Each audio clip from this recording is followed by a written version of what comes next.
Yo, what's going on, family? I want to welcome y'all to another episode of Friday Night Live with me, Pastor Frank. Listen, do me a favor as y'all logging in. Two things. One, as you coming in, drop a line in the chat. Let me know where you watching from. If you watching from here in Chicago, wherever you might be watching from, let me know where you watching from. What's up, Red? But then also do me a favor. If you have not subscribed to my YouTube channel, Frank Maurice Unfiltered, go over to YouTube real quick. Frank Maurice Unfiltered. Make sure you hit that subscribe button so that you can make sure you hit that little bell so you can get all the notifications anytime I go live, as well as anytime that I post any other videos on that particular YouTube channel.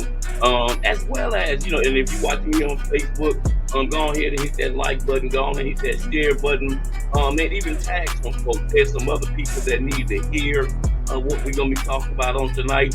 If you saw last episode, you already know this week we're gonna be talking about shift happen. Again, that shift happen. And this season, this whole season, y'all see behind me the Dream Unfiltered logo. That's our focus all season. We're trying to get back to a place of hope where we can all begin to live out our dreams, but this time live them unfiltered, right? As I mentioned last week, so many of us, as we grew up, we had big dreams, but somewhere along the way, life happened, and so many of us, our dreams have began to be filtered or become filtered by life.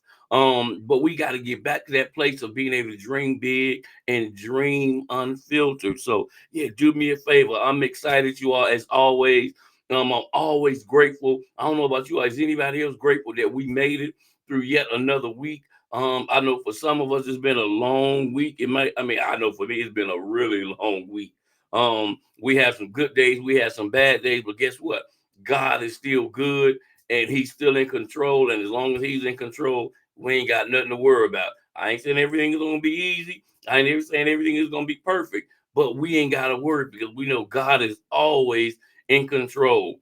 And so on tonight, as y'all heard me mention earlier, tonight we're gonna be talking about shift happens. Yeah, you heard me. Shift happens. And so y'all ready? Well, let's go.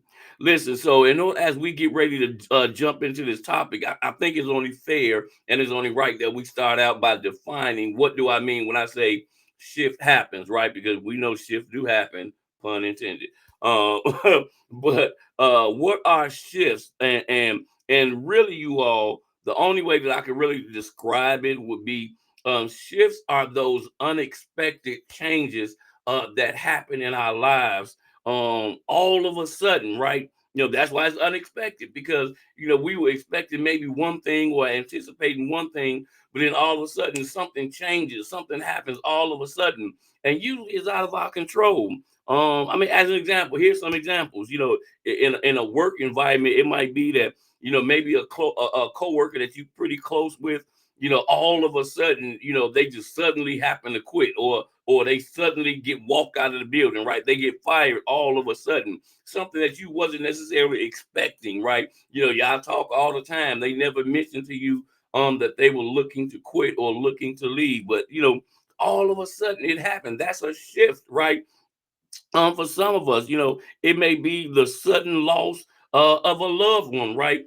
Especially if it's someone who we didn't know that they may have had any kind of ailment or sickness or disease or anything like that. But it seemed like they were doing well. They were full of life, health, strength, all of those things.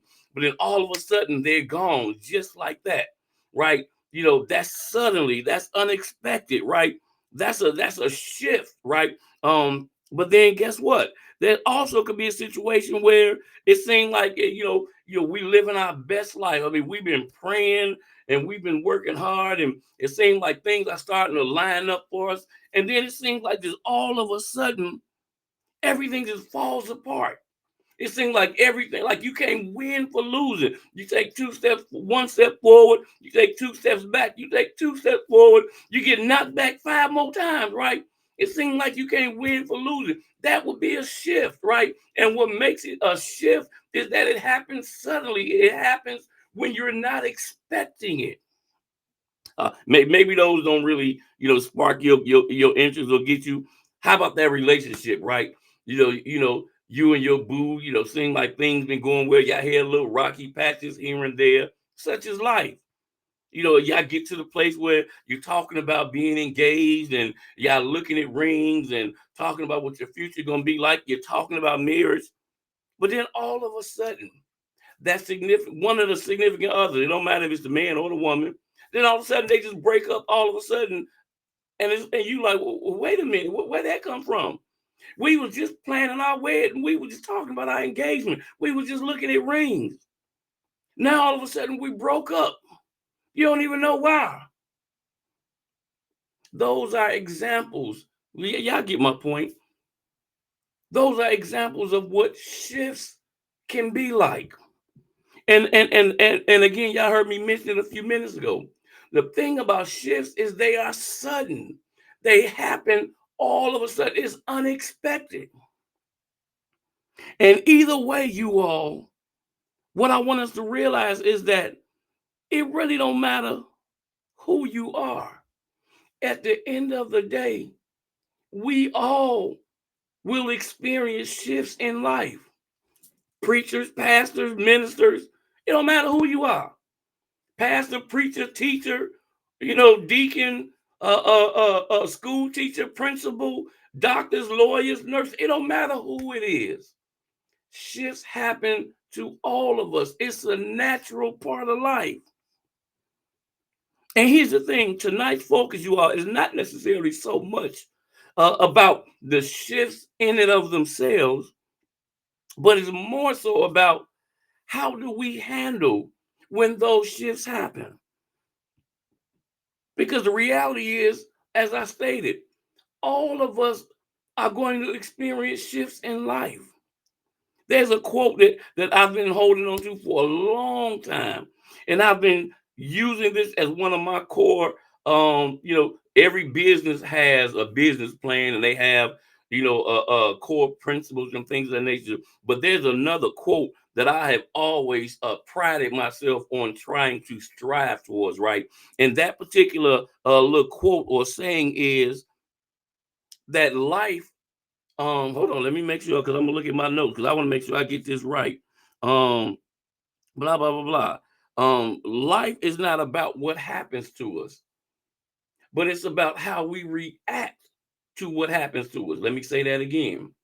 Life is not about what happens to us. Rather, life is about how we react to what happens to us. What does that mean? What that means is we don't always control what happens to us. No control. Is as much control as we all like. I mean, okay, who can be honest and say you a control freak? I know I can be. I know I ain't the only one. Y'all ain't got to talk to me in the chat, but I know you are. It's you too, right? We always like to be in control.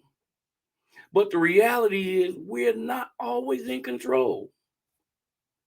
The only thing we can control is us. And what that quote is saying is you ain't got no control over the stuff that happens to you in life. Well, I'm going to say most of the stuff that happens to you in life. But we are responsible for how we respond. That's just the nature of what life is. What's up, Red? How we deal with adversity, yeah. But here's my point. The reason that I'm even bringing this up, because for most of us, we respond. I want to make sure when we get into what I would call high stress situations, we all respond what I would call on autopilot. What do that mean? That means you, me, whomever it is, if you are breathing, when you enter into some sort of high stress situation, you're going to respond based on what's normal and natural for you. The only caveat to that is unless you learn a healthier or better way to deal with things, you're going to simply revert to what you know best. I often tell people all the time, As much as you really want to do better, as much as you really want your kids to do better, as much as you really want those around you to really do better, and I want you to be better than me, can I be honest? You can't teach what you don't know. I can't teach what I don't know. All of us, we can only teach someone else what we know. And so that's where the question comes. What is it that you know? Especially as it relates to dealing with those shifts, or as Ms. Red said, the adversity in life. But I'm glad you asked that question. So I hear somebody saying, so how exactly should we handle adversity? I'm taking that. I'm taking that Tabitha. How do we handle the adversity? Well, how do we handle the shifts that happen in our lives? Well, there's a story in the Bible. I'm gonna try not to hold us too long, but there's a story in the Bible, Nehemiah chapters 4 through 6 to be exact, where God, watch this, God inspires a guy by the name of Nehemiah to rebuild the temple, right? And what makes this story so interesting is that not only did God inspire him to rebuild the temple, but then he actually gave him all the favor that was needed to make sure he had everything he needed to be able to complete the task, right? But as you keep reading the story, what you end up finding out is, despite God inspiring him and calling him to do this particular thing, despite the fact that God then gave him favor, that means he makes sure that you had everything that you needed. Once God, here it is. When you read the story, Nehemiah has inspired by God. I mean, he got a word from God saying, go and do X, Y, and Z. And then God says, and to make sure, because that's how God works. God never tells you to do something without giving you everything you need to do that thing. And here in this particular story in Nehemiah, if you read through chapters 4 through 6, God makes sure that Nehemiah has everything he needs to make sure that he can rebuild the temple. But nevertheless, as you keep reading the story, with all the grace and favor and all, whatever spiritual thing, deep stuff you want to say, Nehemiah still faced opposition.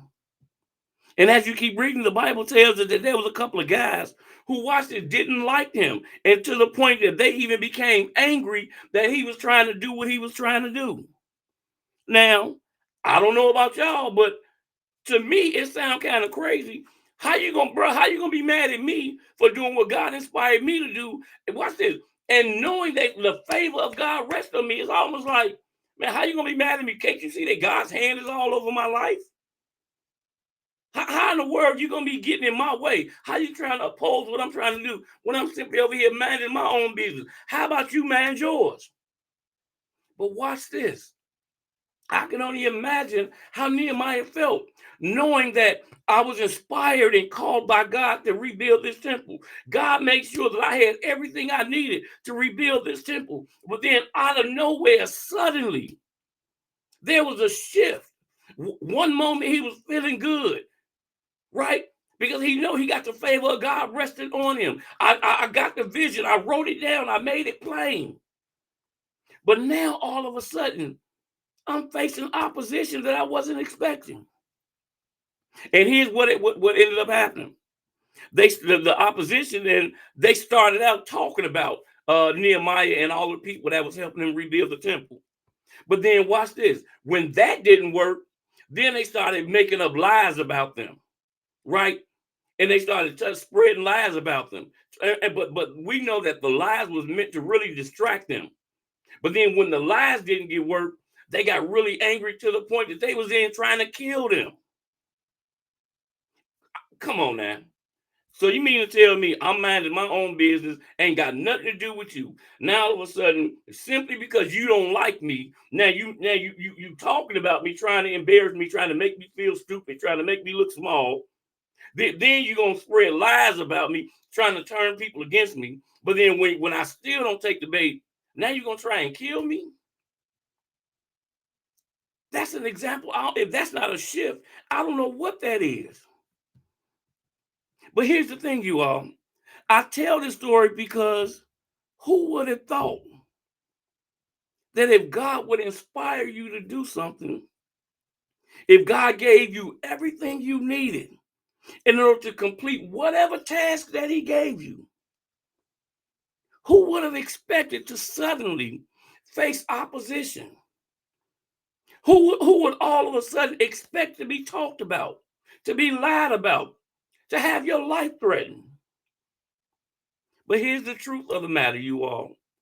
No matter who you are, hear me clear. It doesn't matter who you are.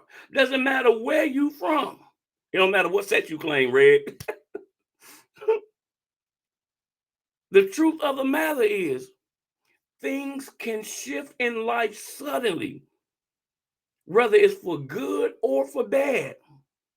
But when those shifts happen, especially for the bad, there's a couple of things when you read that story. There's two things I want to pull out, and then we're going to get up out of here. The first thing that Nehemiah did when the shift happened is watch this, and I want somebody to hear me. The first thing that Nehemiah did when the shift happened and he started facing opposition, notice he never stopped working. I hope somebody heard me. He never stopped working. No matter what they said, right? No matter how much they talked about him, no matter how much they tried to make him look like a goofy, he didn't stop working. Even when they started lying on him, thinking I was going to make him get scared, he never stopped working. Even to the point when they found out that they were threatening to kill him and trying to plot and scheme and do all of this stuff to kill him, he never stopped working.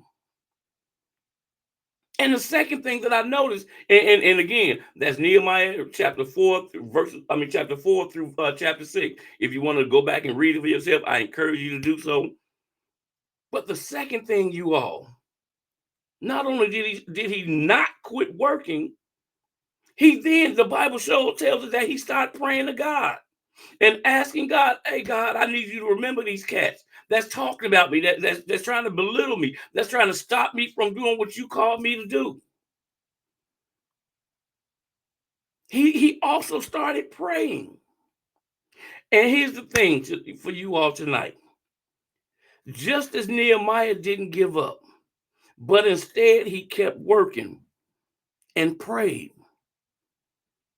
As we continue on this journey to dreaming unfiltered, as we continue on this journey of dreaming bigger, right? It's time for us to dream again. But I need you to understand, as we continue through this journey, we're going to face some opposition. Some from within, some from without. What do I mean by that? Some of the opposition may come from ourselves. It may come from them thoughts that we have in our head when we all by ourselves. Because the reality is we know who we really are. And no matter what we say to other people, we know the truth about ourselves. And sometimes, many of us, if we're honest, we have talked ourselves out of doing so many things that God has caused us to do. There's some dreams that God put in your heart, but we talked ourselves out of it. We didn't need nobody else to try to discourage us. We didn't need nobody else to try to distract us. We talked ourselves out of it. So yes, some of that opposition may come from ourselves. But watch this. But that was also why Nehemiah prayed. He prayed and said, look, God, these cats keep coming at us. They keep talking about us. They keep plotting and scheming on us.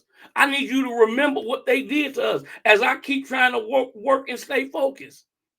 I need you to remember them. And watch this. At the end of the day, they were able to rebuild the temple. They didn't quit working. And guess what? Them haters, all they could do was keep hating. They was big mad because the temple got built. And so for us, we have to remember when shifts happen in our life, because shift will happen. Pun intended again. Shift happens. But when it happens, don't stop working. Whatever it is that God inspires you to do, whatever that dream is that God planted in your heart, don't stop working towards it. That's number one. But while you still working, pray. There's a quote that something I posted on my YouTube channel earlier today, a short. And I know some people may not like Steve Harvey, but guess what? The truth is the truth, no matter who it comes from. And I posted it because what he was talking about was the fact that when he was younger, he mentioned that his mother told him something that stuck with him, that he carries with him even through this day. And what he said was, "My mother told me, son, when life gets rough, when life gets dark, and you can't happen to see your way through," what he said was, "My mama told me, son, don't forget to pray. When all else fails, you can go to God and pray." And guess what? Same for you, same for me. When opposition comes, when life seems dark, when you start to be a little sketchy and unsure, go and pray. God will love to hear from you. But more importantly, and let me make this clear, because a lot of times people misunderstand what prayer is. Prayer is communication with God. How many of y'all know that communication is a two-way street? And so what that means is prayer is not the time only for you to tell God your problems. Prayer also includes taking time to sit still and allow God to talk to you. Because to be honest, one of the reasons that many of us can't hear from God is because after we finish telling God what we want and what we need, rightfully so, we get up and we keep it moving, and we never take the time to hear what God might be saying to us. So yes, shifts will happen. It's a part of life. But how we handle it is the key. And unfortunately, you all, for many of us, that's one of the reasons that we end up staying stuck. Because when adversity comes, right? When distractions come, which is something we're going to talk about later, distractions.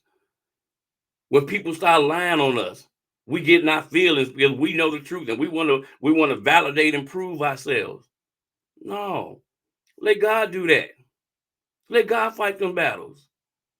Because when you read the story about Nehemiah rebuilding the wall, like I said, everything that they did was simply to try to get him to stop working on the wall.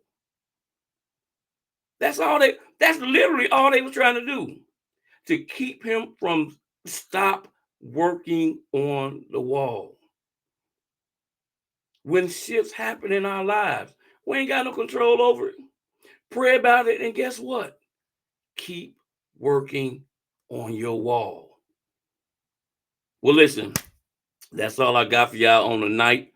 As always, I appreciate you all for tuning in. I hope to see y'all next Friday night live as we'll be talking about dig deeper. Here's the question. Have you dug deep enough to get to the root of what may be holding you back? We just scratching the surface right now, y'all. But we're going to find out how to get to the root of what might be holding us back. I don't know how you do it. I don't know if you've done it. But we're going to talk about it next week. But before I get up out of here, I want y'all to remember, dreams plant the seeds for the future. And your future is definitely bright. I got to get up out of here. Peace and love, y'all. Peace out.